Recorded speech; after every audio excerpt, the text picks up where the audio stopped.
Eles acreditavam que a Terra estava condenada.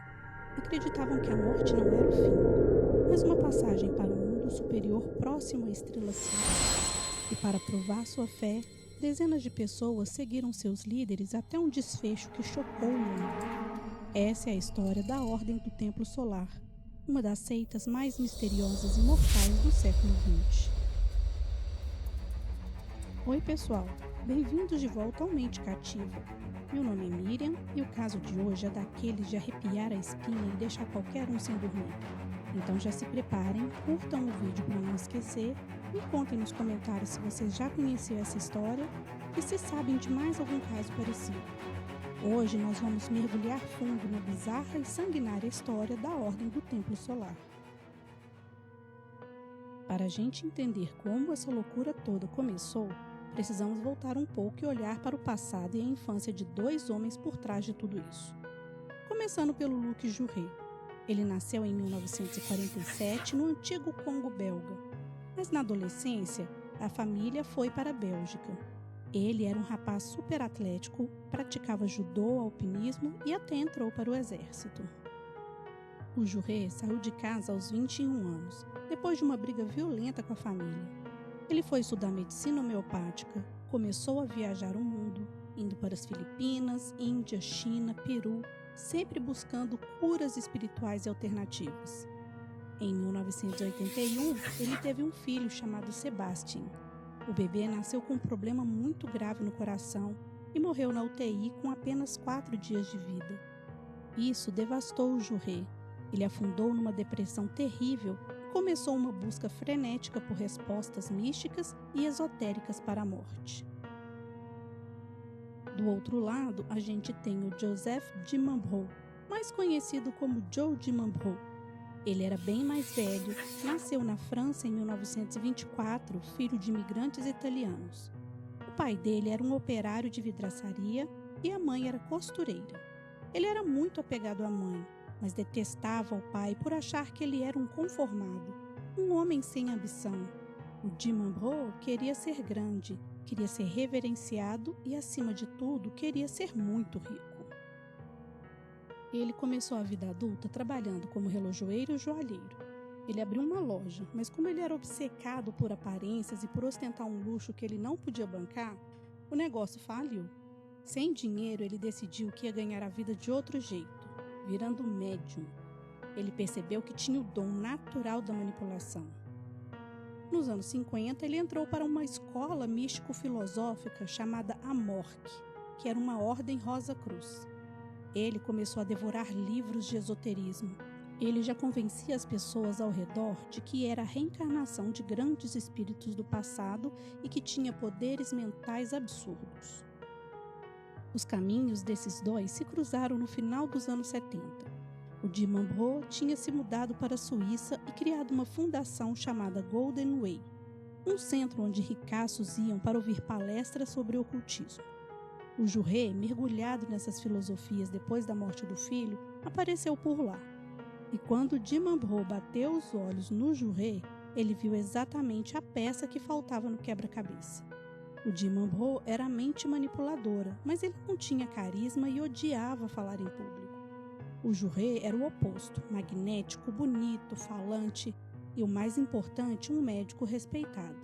Foi o casamento perfeito para aplicar o golpe do século. O Jouret, então, começou a testar seu poder de atração. Depois das viagens dele pelo mundo, ele voltou para a Europa focado em medicina alternativa. E foi aí que ele fundou o Clube Amenta. Esse clube, na fachada, era uma organização focada em evolução pessoal, homeopatia, vida natural e palestras sobre a nova era. Mas dos bastidores era um verdadeiro funil de recrutamento.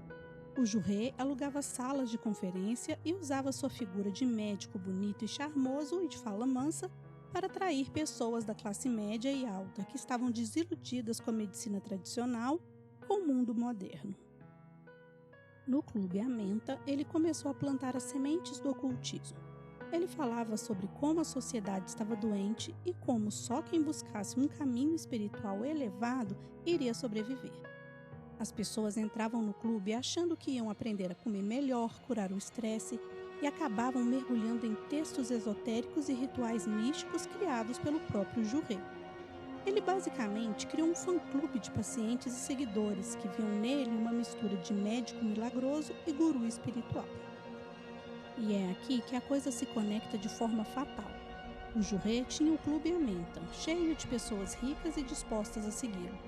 Do outro lado, o Joe de Mambrot tinha a Fundação Golden Way na Suíça, mas faltava a ele o carisma para atrair grandes multidões. Quando de Mambrot e o Juré se conheceram, eles não apenas juntaram as ideias, eles fundiram seus clientes. O Clube Amenta do Juré e o grupo do de Mambrot foram a base exata de membros do financiamento inicial que deu origem à Ordem do Templo Solar, fundada em 1984. A história que eles vendiam para os seguidores era absurda. Eles afirmavam ser a reencarnação direta dos antigos cavaleiros templários da Idade Média. Eles diziam que o mundo ia acabar muito em breve, consumido por catástrofes ambientais e que havia apenas uma saída.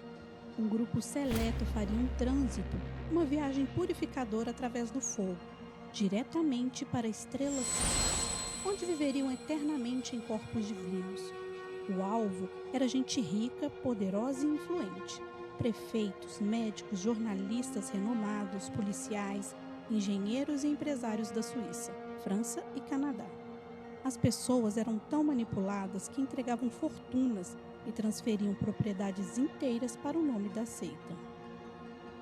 Mas como é que essas pessoas super inteligentes e bem-sucedidas caíam nessa loucura?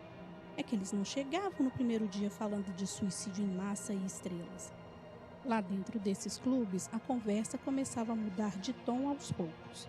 Depois o Juré e o de Mambrot começavam a introduzir o medo. Eles pregavam que o nosso planeta estava doente, irremediavelmente poluído e que a sociedade estava totalmente corrompida. Eles afirmavam com toda certeza de que o mundo iria acabar muito em breve, consumido por um apocalipse ambiental, vulcões, guerras e colapso total. E era exatamente aí, no auge do desespero, que eles apresentavam a salvação, a entrada definitiva para a Ordem do Templo Solar. Eles diziam a esses convidados que eles não eram pessoas comuns. O de Mambrot usava toda a sua lábia para convencer esses ricaços de que, além de reencarnações dos cavaleiros templários, eles também eram sacerdotes do Antigo Egito. Era uma massagem no ego absurda. Eles faziam essas pessoas acreditarem que faziam parte de uma linhagem mágica, uma elite espiritual superior que tinha a missão de preservar a sabedoria da humanidade.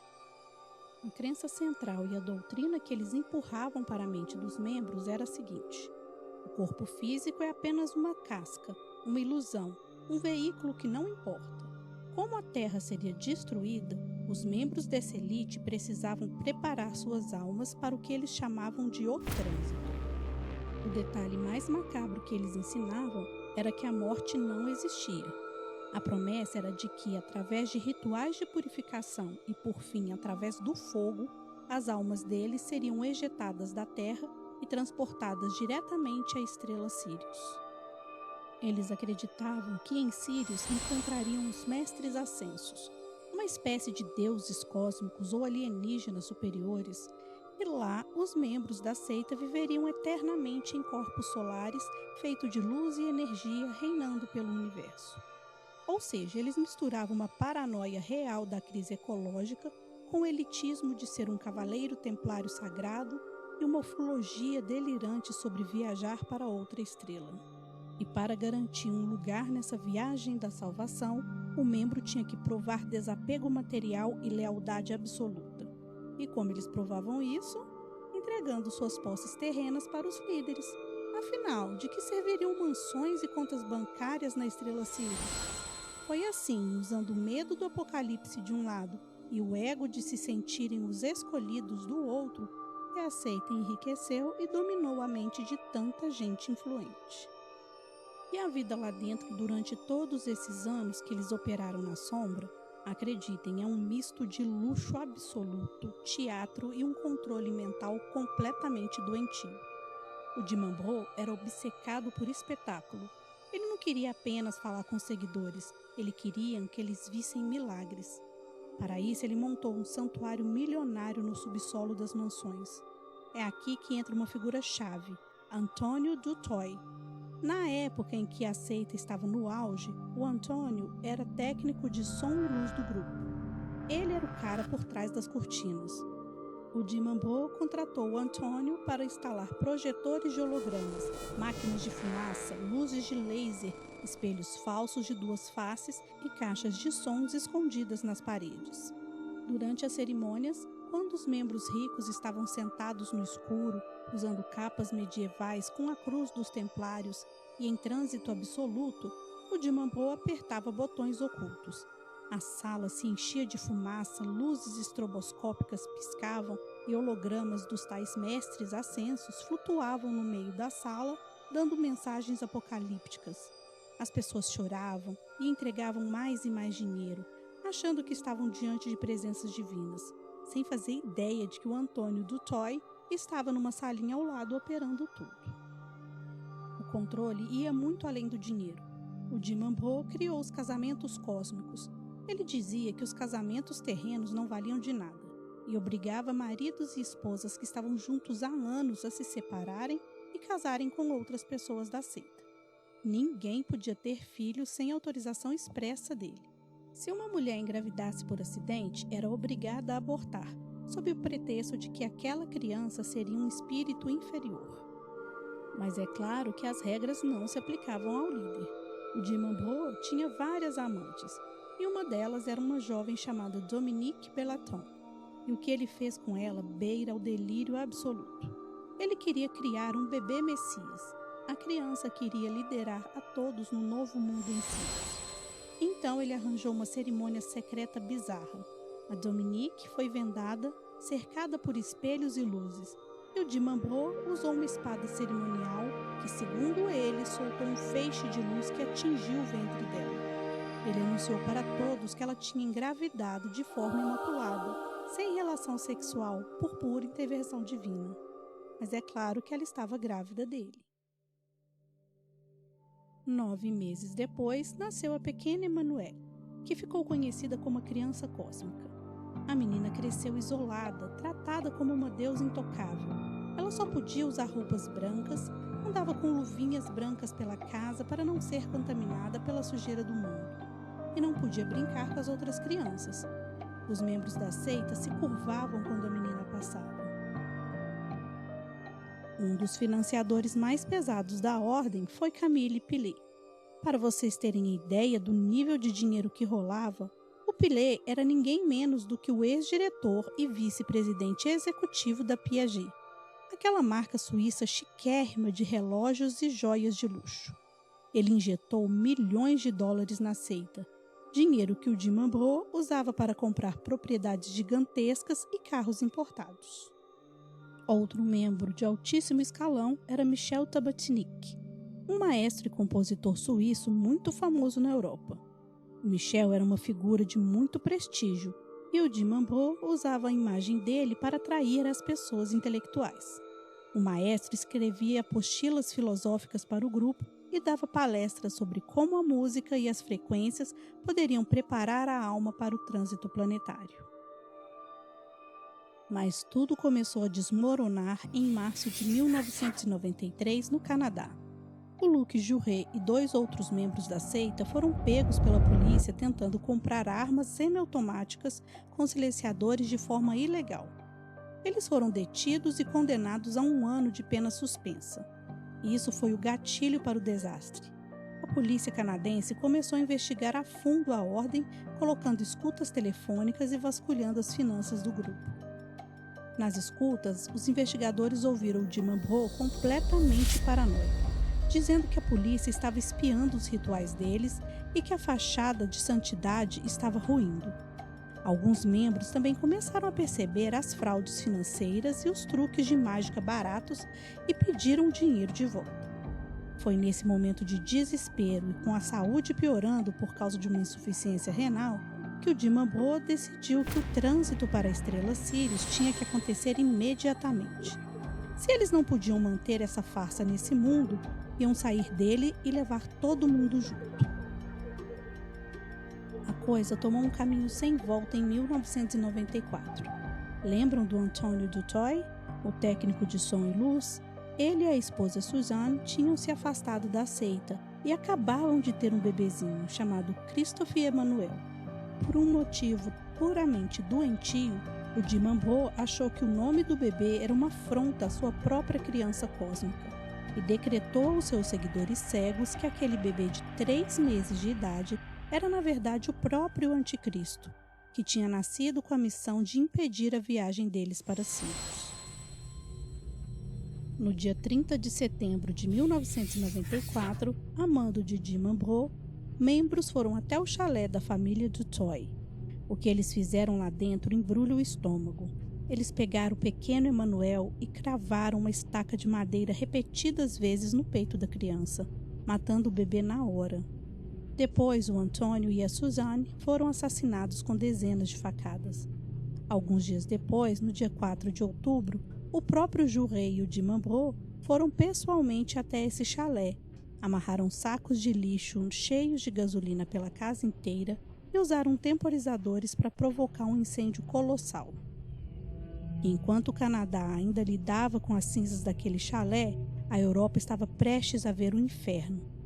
Na noite de 4 para 5 de outubro, no intervalo de poucas horas, 2 incêndios massivos começaram na Suíça.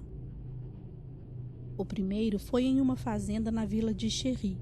Quando apagaram o fogo, descobriram uma passagem secreta que dava para um templo subterrâneo, todo forrado em veludo vermelho e espelhos. A cena parecia ter saída de um pesadelo. 23 corpos deitados no chão, dispostos num círculo perfeito, com as cabeças apontando para o centro.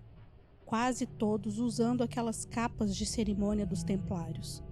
A autópsia mostrou que a grande maioria tomou tiros direto na cabeça, e muitas vítimas estavam com sacos plásticos de lixo amarrados e apertados no pescoço, para morrerem asfixiados. Tinha adultos e até crianças ali. Foi uma execução em massa embaixo da terra. Quase ao mesmo tempo, na vila suíça de Salvan, 3 chalés de luxo pegaram fogo. Lá, os bombeiros encontraram mais 25 corpos carbonizados. O método em Salvan foi diferente. Essas pessoas foram injetadas com uma mistura pesada de remédios, sedativos e curare, um veneno que paralisa todos os músculos do corpo. A pessoa fica presa dentro de si mesma, consciente, mas sem conseguir se mover. Depois de paralisadas, várias vítimas também levaram tiros. O sistema montado para queimar os chalés envolvia telefones configurados para ligar sozinhos, resistências elétricas, botijões de gás abertos e combustível. Os chalés viraram crematórios gigantes. E foi nas cinzas de Salvan que acharam os corpos queimados dos líderes Luc Juret e Joe de Mambrot. A Dominique Bellaton e a pequena Emmanuelle estavam entre os corpos encontrados. A ironia trágica e cruel dessa história é que a pequena Emmanuelle, que foi criada durante toda sua curta vida sob a ilusão de que era uma divindade intocável, a criança cósmica que lideraria a humanidade na estrela Sirius, acabou sendo assassinada pelo próprio pai num chalé em chama aos 12 anos de idade. Da mesma forma brutal que os outros seguidores. A esposa dele, Jocelyn, a amante Dominique e os filhos, todos pereceram naquelas cinzas em Salvan. Na mesma noite, um membro chamado Thierry Huguenin foi chamado ao chalé de Salvan horas antes do fogo, sob uma desculpa esfarrapada. Quando chegou, sentiu um cheiro fortíssimo de gasolina, viu as portas trancadas de um jeito estranho e percebeu a armadilha e fugiu acelerando o carro montanha abaixo. Se tivesse ficado, seria a vítima de número 54, um número sagrado para os templários que o de Mambrot queria alcançar ali a todo custo. Antes dos incêndios, eles não deixaram nada ao acaso. O de Mambrot encarregou um membro de ir aos correios e enviar os chamados testamentos, caixas com vídeos, manifestos para jornalistas e autoridades. O mensageiro se chamava Patrick Vuarnet, filho de Jean Vuarnet, que era um campeão olímpico de esqui na época e milionário dono daquela marca famosa de óculos de sol Vuarnet. Nesses documentos, eles diziam que os mortos se dividiam em 3 categorias: os traidores, que foram assassinados, como a família Dutoy, os mais fracos, que foram asfixiados e baleados porque precisavam de ajuda, e os despertos, que se suicidaram, a elite, onde os líderes se incluíam. O mundo achou que a seita tinha acabado, mas o Patrick Villarney e a mãe dele, Edith, continuavam fiéis à ordem mesmo depois de tudo. Em dezembro de 1995, mais de um ano depois, nas montanhas isoladas e geladas de Vercors, na França, a polícia fez outra descoberta sombria. No meio de uma floresta nevada, 16 corpos queimados, 13 adultos e 3 criancinhas, uma delas com apenas 6 anos, deitados no formato de uma estrela ao redor de uma fogueira. A perícia mostrou que o grupo tomou sedativos. Quando apagaram, 2 atiradores andaram pelos círculos e atiraram na cabeça de cada um com rifles. Depois espalharam combustível, colocaram fogo em tudo e atiraram no próprio queixo. Entre esses mortos de Vercors estava exatamente o Patrick Villarney e a mãe dele. Uma família milionária destruída por um delírio. E se vocês acham que não podia ficar mais bizarro, em março de 1997, voltamos para o Canadá, em Saint-Casimir. Outra casa explodiu no inferno de fogo. A polícia encontrou 5 corpos carbonizados lá dentro, dispostos na forma de uma cruz, mortos pelo mesmo esquema de gás e temporizadores. Mas enquanto os bombeiros controlavam as chamas, a polícia ouviu barulhos num pequeno barracão de ferramentas nos fundos. Encontraram 3 adolescentes de 13, 14 e 16 anos, vivos, morrendo de frio e em choque absoluto. Eram os filhos de quem estavam queimando lá dentro. Eles deveriam ter morrido junto, mas na última hora se recusaram. Os pais simplesmente trancaram os filhos no barracão gelado, deram as costas e acionaram o incêndio, e deixaram os adolescentes escutando as explosões enquanto queimavam até a morte. Ao longo de 4 anos, a Ordem do Templo Solar orquestrou e executou a morte de pelo menos 74 pessoas. E depois de tudo isso, o que aconteceu? Houve justiça? Como os líderes morreram nas chamas, sobrou quase ninguém para ser responsabilizado. Apenas uma grande figura foi levada ao tribunal, o maestro suíço Michel Tabatnik, aquele que escrevia os textos para a seita. Em 2001, ele se sentou nos bancos dos réus na França. As famílias das vítimas estavam desesperadas por justiça, acusando ele de lavagem cerebral. Mas o tribunal considerou que não havia provas materiais de que ele tinha ordenado ou participado das mortes, e ele foi absolvido. O Ministério Público recorreu. Houve um novo julgamento em 2006, e ele foi absolvido de novo. E se a dor de perder familiares nessa loucura já não fosse o suficiente, a forma como a investigação foi conduzida na Suíça gerou uma revolta gigantesca. Quem comandou as investigações oficiais dos massacres de Chéry e Salvan foi o juiz de instrução suíço André Pilet. O Pilet bateu um martelo muito rápido. Ele concluiu a investigação dizendo que se tratava de um caso isolado de suicídio coletivo misturado com assassinatos orquestrados apenas pelo Juré e pelo de Mambrot. Mas o que o juiz fez em seguida deixou o mundo inteiro boquiaberto. Ele ordenou a destruição total das cenas dos crimes. Isso mesmo, pouquíssimo tempo de a perícia inicial ser feita e os corpos serem retirados, o juiz mandou demolir e limpar completamente a fazenda em Chéry e implodiu o que restava dos chalés em Salvan. As famílias das vítimas ficaram em choque e completamente enfurecidas. Elas começaram a acusar o juiz André Pilet de estar destruindo provas vitais de propósito. A pressa dele em literalmente apagar e enterrar as cenas dos crimes fez com que o caso explodisse em teorias da conspiração. As famílias e vários jornalistas começaram a acreditar que os líderes não agiram sozinhos, que havia políticos, figurões poderosos de fora da seita e até máfias envolvidas na lavagem de dinheiro da ordem. Para as famílias, a atitude do juiz Pilet foi um acobertamento claro para fechar o caso rápido e proteger as famílias influentes na Suíça. Verdade ou não, a decisão dele de destruir as provas garantiu que muitas pontas ficassem soltas para sempre. deixando as famílias sem a certeza do que realmente aconteceu naquelas noites. Agora, eu quero saber de vocês, qual a parte de todo esse massacre chocou mais? A história da criança cósmica, as execuções frias na Suíça ou os jovens sobreviventes no barracão? Curtam o vídeo, comentem aqui embaixo a opinião de vocês. Não esqueçam de se inscrever no Mente Cativa e ativar as notificações para não perderem nenhuma história. Tchau!